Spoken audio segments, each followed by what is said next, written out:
Selamat datang kembali di channel YouTube ini. Kali ini saya akan membahas tentang teori dromologi dari pemikirannya Paul Virilio. Oke, ini teori yang cukup kontemporer ya. Meskipun Paul Virilio itu kelahiran 1930-an, tapi teorinya sangat-sangat bersentuhan dengan realitas masyarakat saat ini. Dromologi. Saya akan jelaskan apa itu dromologi. Tapi sebelumnya jangan lupa untuk subscribe channel YouTube ini dan juga share atau berbagi video ini ke rekan-rekan akademis lainnya. Ilmu itu semakin berkembang maka akan menjadi semakin bermanfaat. Sama seperti pohon, semakin tumbuh ke atas semakin memberikan buah dan buahnya bisa dinikmati oleh orang-orang yang lebih membutuhkan. Oke, langsung saja ya, daripada saya berceramah seperti ustadz-ustadz yang hoax tentang babi ngepet itu ya. Jadi siapa itu Paul Virilio? Ya, kalian bisa carinya di Google. Tapi saya hanya akan menjelaskan secara singkat saja. Paul Virilio itu adalah salah seorang pemikir, ya bisa kita katakan sebagai filsuf kontemporer saat ini. Ia lahir di Paris, Prancis, tahun 1932. Dan dia adalah seorang profesor di École Spéciale d'Architecture di Prancis. Meninggal pada tahun 1999 kalau nggak salah ya. Oke, memahami pemikiran Paul Virilio itu membawa kita pada suatu konsep utamanya yang semua orang mengenalnya sebagai dromologi. Apa itu dromologi? Nanti akan saya jelaskan. Tapi yang pasti dromologi ini sangat erat kaitannya dengan kondisi masyarakat kita saat ini, terutama dengan kondisi pandemi COVID-19. Dan juga tentang bagaimana ilmu pengetahuan dan teknologi itu berkembang dengan sangat cepat. Oke, dromologi. Dromologi itu berasal dari bahasa Yunani ya. Dromos dan juga logos. Dromos itu artinya berpacu. Kalau kita ngomongin berpacu, maka ada kaitannya dengan kecepatan dan juga percepatan. Tapi kalau logos itu adalah ilmu. Jadi dromologi itu adalah ilmu tentang keberpacuan atau ilmu tentang kecepatan atau ilmu tentang percepatan. Loh, kok jadi kayak fisika banget gini? Ingat, Paul Virilio itu bukan filsuf ilmu eksakta, tapi filsuf sosiologi dan juga filsuf kebudayaan.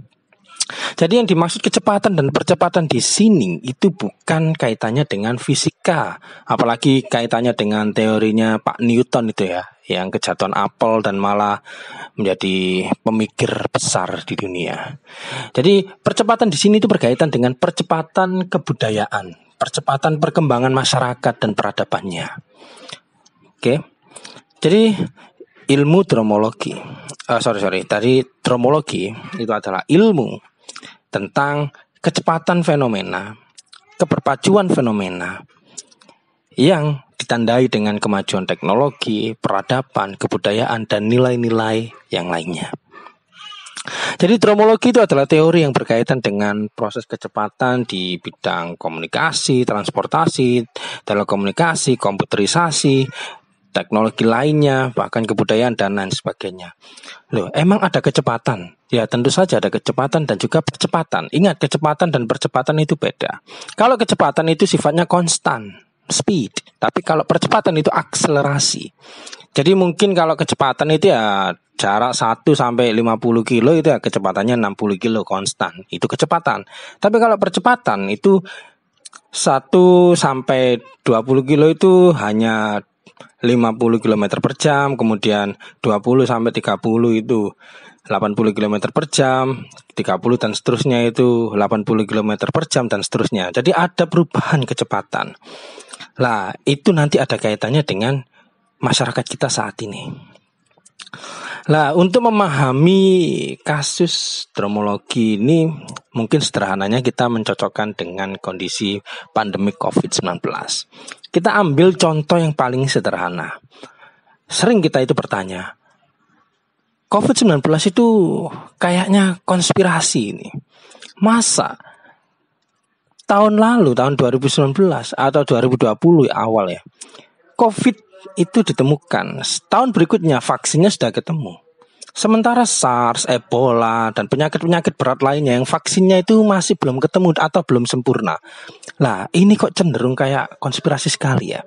Lah, ini kalau orang yang berpegang teguh pada teori-teori konspirasi itu selalu berpikir tentang hal-hal yang manipulatif seperti itu.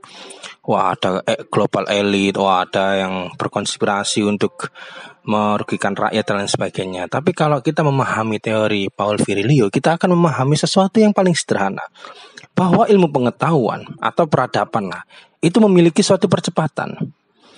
Jadi ketika kita berpikir bahwa kita membandingkan penyakit atau virus 5 tahun yang lalu atau 10 tahun yang lalu, itu pasti beda dengan virus saat ini. Yang membedakan itu adalah respon manusianya. Mengapa? Karena manusia itu sudah dibekali dengan teknologi yang jauh lebih berkembang, ilmu pengetahuan yang lebih berkembang, informasi yang lebih berkembang, komunikasi yang lebih berkembang, dan lain sebagainya. Sehingga kita tidak akan bisa membandingkan apa yang terjadi 5 tahun yang lalu dengan yang saat ini. Apalagi 10 tahun yang lalu dengan yang saat ini. Termasuk penyakitnya 10 tahun yang lalu, 5 tahun yang lalu, 15 tahun yang lalu dengan saat ini. Lah, mengapa kok nggak ditemukan dulu SARS-nya? Kan katanya teknologinya sudah berkembang. Ya tentu saja, karena sifat urgensi itu selalu erat kaitannya dengan penemuan. Invention itu selalu berkaitan dengan urgensi untuk peradaban manusia.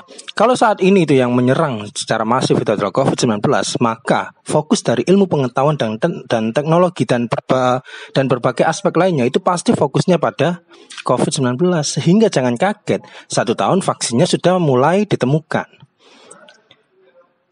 Mungkin setelah COVID-19 itu sudah reda ya, karena vaksinnya sudah sempurna dan sebagainya, mungkin virus-virus yang sebelumnya itu akan ditemukan. Jadi yang membuat berbeda itu adalah percepatan kebudayaan, percepatan peradaban, percepatan teknologi. Itu yang membuat semuanya berubah. Dan jangan kaget, vaksin itu akan jauh lebih cepat. Dan bahkan ke depannya untuk segala urusan itu mungkin akan mengalami suatu perubahan dan akan lebih ditekankan pada efisiensi waktu. Karena kecepatan waktu itu adalah yang ingin dibunuh oleh kebudayaan. Lah, ini yang sering kita contohkan kayak gini ya. Kita tuh pasti lebih suka berkunjung ke suatu tempat wisata tanpa ingin merasakan lelah karena perjalanannya. Atau sama kayak kita itu sebenarnya ingin kawin tapi malas prosesnya. Kita sebenarnya pengen pintar tapi malas prosesnya. Lah, kita itu selalu suka membunuh proses, membunuh waktu. Kita lebih suka efisiensi dan lain sebagainya. Dan itulah yang selalu mendorong bagaimana dromologi itu terjadi di suatu kebudayaan dan peradaban di masyarakat. Jadi dromologi kebudayaan itu sangat erat ya kalau kita kondisikan dengan saat ini. Dulu kalau kita itu ingin berangkat kemana, kita itu selalu naik angkot, muncul Gojek. Dulu kalau kita itu ingin beli, itu kita itu wah males jauh banget, muncul Gosen. Muncul aplikasi online. Dulu kalau kita mau belanja, akhirnya muncul Shopee. Dulu kalau mau kawin harus ke KUA, sekarang bisa online daftarnya. Dulu kalau daftar ini harus datang ke tempatnya, sekarang bisa online. Jadi segala sesuatu itu akan selalu dipersingkat. Tentu saja kemajuan dan peradaban, kemajuan teknologi, peradaban dan percepatannya semua itu pasti akan memiliki konsekuensi logis. Dan itu lumrah. Ada beberapa poinnya untuk memahami dromologi dengan lebih seksama. Ada konsep yang disebut sebagai multitasking culture. Multitasking culture itu adalah ciri ya, bisa dikatakan ciri dari manusia yang mampu menjalankan tugas lebih dari satu, mampu menjalankan aktivitas lebih dari satu di waktu yang sama. Lah, ini ciri dari dromologi, ciri dari percepatan kebudayaan. Makanya jangan kaget kalau Anda misalnya kuliah di jurusan A, Anda juga harus memiliki skill di jurusan-jurusan yang lain. Anda memiliki jurusan B, Anda harus punya skill di jurusan-jurusan lain. Dan makanya untuk mengakomodasi itu, kurikulum diubah menjadi Merdeka Belajar contohnya, agar Anda bisa memahami multidisiplin. agar Anda memiliki multitasking. Mengapa? Karena Anda harus beradaptasi dengan keterbukaan, pola keterbukaan kebudayaan yang akan menyerap sesuatu bukan hanya berdasarkan status yang Anda miliki atau simbol yang Anda miliki. Meskipun Anda itu misalnya jurusan arsitek, IPK cum laude, tapi Anda tidak memiliki skill lain, misalnya di bidang teknik sipil, di bidang perencanaan atau manajemen keuangan, kemudian manajemen dan lain sebagainya, maka mungkin Anda tidak akan diterima di suatu pekerjaan. Anda harus memiliki pemahaman di bidang ekonomi, bahkan di bidang psikologi, karena Anda berkaitan dengan kuli dan sejenisnya, dan mungkin di bidang-bidang lainnya. Jadi kalau kita lihat di masa pandemi saat ini ya, banyak masyarakat itu yang terjebak dalam culture multitasking.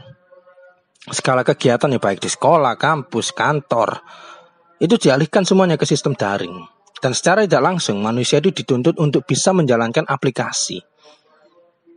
Jadi Anda tidak bisa terlalu idealis. Meskipun Anda suka yang konvensional atau yang tradisional, Anda tetap harus bersentuhan dengan teknologi. Dan itu adalah sesuatu yang lumrah. Oke? Mahasiswa itu harus mau kuliah lewat video conference, Zoom, Google Meet, dan mereka juga harus bisa memegang laptop, mengerjakan tugas, mampu memahami, mampu mendengarkan, mampu melakukan berbagai hal. Seorang pekerja juga harus dituntut seperti itu, karena akan selalu tuntutan yang berubah, permintaan yang berubah di pasar dan lain sebagainya. Anda tidak bisa hanya mengeluh. Anda tidak bisa hanya menyombongkan kemampuan atau keahlian kalian yang hanya di satu bidang. Anda harus bersiap-siap untuk menjadi multitasking people, karena kita berada di multitasking culture. Dan tentu saja kita harus belajar tentang multidisipliner studi. Kemudian ciri yang berikutnya itu adalah segala hal yang berkaitan dengan online. Lah, salah satunya adalah belanja online. Jadi sebelum pandemi COVID-19 menyebar itu ya, belanja online itu sudah masuk dalam kategori yang dilakukan oleh masyarakat di era teknologi ya. Akan tetapi kehadiran pandemik, belanja online itu menjadi semakin masif. Karena COVID-19 itu meminta kita untuk physical distancing atau bekerja di dalam rumah, bekerja jarak jauh, kelas jarak jauh dan lain sebagainya. Sehingga kita harus bersentuhan dan akrab atau familiar dengan kegiatan yang berbau online atau transaksi yang bersifat online. Jadi dengan kegiatan kita di rumah yang segalanya dilakukan di rumah dengan berbagai disiplin untuk berjaga jarak, maka itu akan mendorong sifat konsumerisme kita yang tidak bisa hilang, itu menuju pada transformasi belanja online. Jadi belanja online itu merupakan proses atau ciri dari dromologi juga. Mengapa? Karena manusia itu pada dasarnya itu hidup bersosial, hidup saling berkebutuhan. Berkebutuhan ini ya itu bisa dikatakan sebagai kebutuhan konsumen, kebutuhan konsumeris. Dan itu menyebabkan kita pasti bertransaksi dengan orang lain. Dan untuk meng-cut atau memotong proses, mempersingkat waktu, menjalankan suatu bentuk efisiensi, maka belanja online itu menjadi sifat atau menjadi ciri kebudayaan kita saat ini. Yang mana itu merupakan dampak atau konsekuensi dari dromologi itu. Jadi fenomena dromologi kebudayaan itu terjadi dan sedang terjadi dan kita alami saat ini. Terutama COVID-19 itu membantu fenomena dromologi kebudayaan itu untuk dirasakan oleh masyarakat. Dan kita tidak bisa memungkiri bahwa pandemi COVID-19 itu memberikan suatu perubahan-perubahan yang elementer atau mendasar pada masyarakat di segala aspek. Dan kita tidak bisa hanya berdiam diri, bersantai, seolah-olah semuanya tidak akan terjadi apa-apa. Kita harus dituntut, kita harus menuntut diri kita. Kita harus tertuntut untuk berada pada kecepatan kebudayaan yang terus berubah dan transformatif ini. Jadi itu saja yang bisa saya katakan tentang dromologi dan terima kasih. Thanks for watching.